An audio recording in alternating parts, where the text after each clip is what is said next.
Ada setengah kawan-kawan, ada setengah kawan-kawan dia kata, Ustaz, sedap zaman dulu saya. Sebab apa sedap zaman dulu? Kerajaan zaman ni mahal Ustaz. Ikan selayang belah-belah, lada kalau 10 riyal sekilo, timun batang 5 riyal kadang-kadang. Nyo pula sampai 3 riyal suti, 3 riyal lebih suti. Minyak masak maknanya minyak masak RM27 sebotol besar tu. Gula pula maknanya mahal. Kambing dulu dia kata dalam 300, 200 setengah je. Lembu masa tu 800 je sah. 800 je. Saya tanya balik, dah gaji berapa gaji? Gaji orang masa tu. Baru sedar gaji.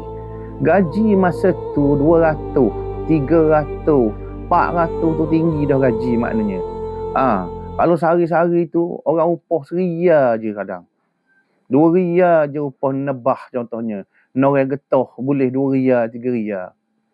Dah ukur lah. Kira nasi lemak lah ni RM3. Dah dulu 12 sen nasi lemak. Dah nak 12 sen, kena gaji RM300 mulalah maknanya. Jadi ukur kau dengan rumah kita ada elektrik. Dulu ada elektrik tak rumah? Tak ada. Ada peti sejuk tak? Ada kipas angin tak masa tu? Hak kita kata masa zaman murah tu. Lembu 800, 500, kambing 200, 300 tu.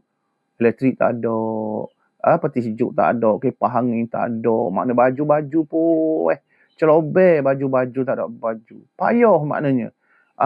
Orang kerja kerajaan pun kurang. Motosikal payah. Basikal payah. Kereta jauh sekali dalam kampung. Saya ingat tahun 70-an tu kok.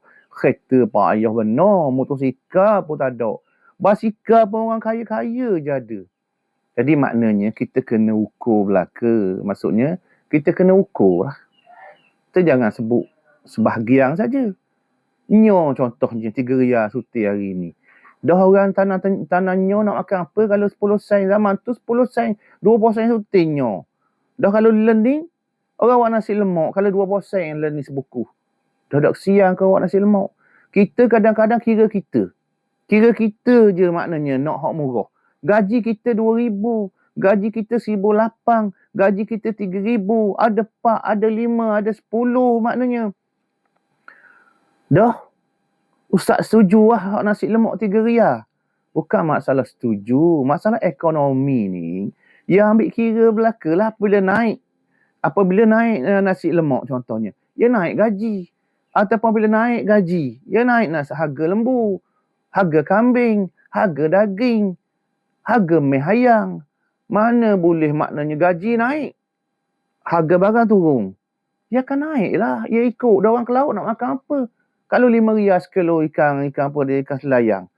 Dah orang pergi ke laut, dah kesian mereka. Kita kira kita. Nasi lemak 3 riyal tu kira kita. Dah boleh makan ke tak? Sekarang ni soalnya boleh makan tak kalau 3 riyal? Dah boleh. Tengah hari 5 riyal boleh makan tak? Boleh. Dah boleh okey lah. Imbanglah dengan gaji kita. Sehari berapa gaji? 70. Sehari biasa gaji orang buat rumah 100. Dah molek lah pakak. Boleh 100 riyal sehari. 100 riyal sehari. Buat rumah. Dah orang nasi lemak nak juga. 100 riyal sehari. Dengan dia jual nasi lemak. Jadi pakak. Jadi jangan kita suka menyalahkan orang lain. Pelekeh orang lain. Oh ni kerajaan ni.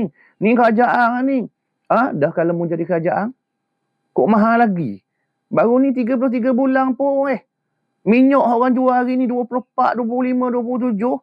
Masa tu awak jual 45 riyal, 48 riyal.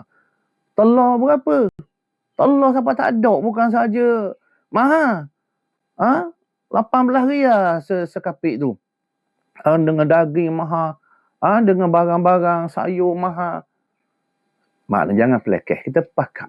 Maksud saya ni nak ajak pakak. Bukan ajak bala. Ajak pakak dan ajak fikir, ajak faham. Kalau tahun 80-an dengan 90, mesti harga berbeza. Gaji pun berbeza. Kerja berbeza. Budak-budak learning. Budak-budak boleh beli motosikal. Boleh beli motosikal. Boleh beli kereta dah. Boleh buat rumah dah. Budak-budak muda lagi boleh buat rumah dah. Dah. Kemajuan yang ada. Kemudahan. Kesenangan yang ada dah. Bersyukurlah. Allah Ta'ala sebut. Wala in syakartum la azidannakum. sekiranya kamu bersyukur kepada Allah, Allah akan tambah untuk kamu nikmat. Sekiranya kamu kufur nikmat Allah, sesungguhnya azab aku sangat pedih. Jangan kita sampai tak bersyukur. Kadang-kadang seolah-olah tidak bersyukur. Marah semua, benci semua, salah orang semua, pelekeh orang semua. Orang agama cara agama, pelekeh. Kata nyanyuk, kata kera, kata beruk, kata tupa. Tak boleh pakat molek ke? Pembangkang kerajaan, pakat molek, tegur, menegur. Watawasau bil haq. Pesan kebenaran. Ad-dinun nasihah. Agama nasihat menasihati. Kita nak redha Allah. Kita nak kasih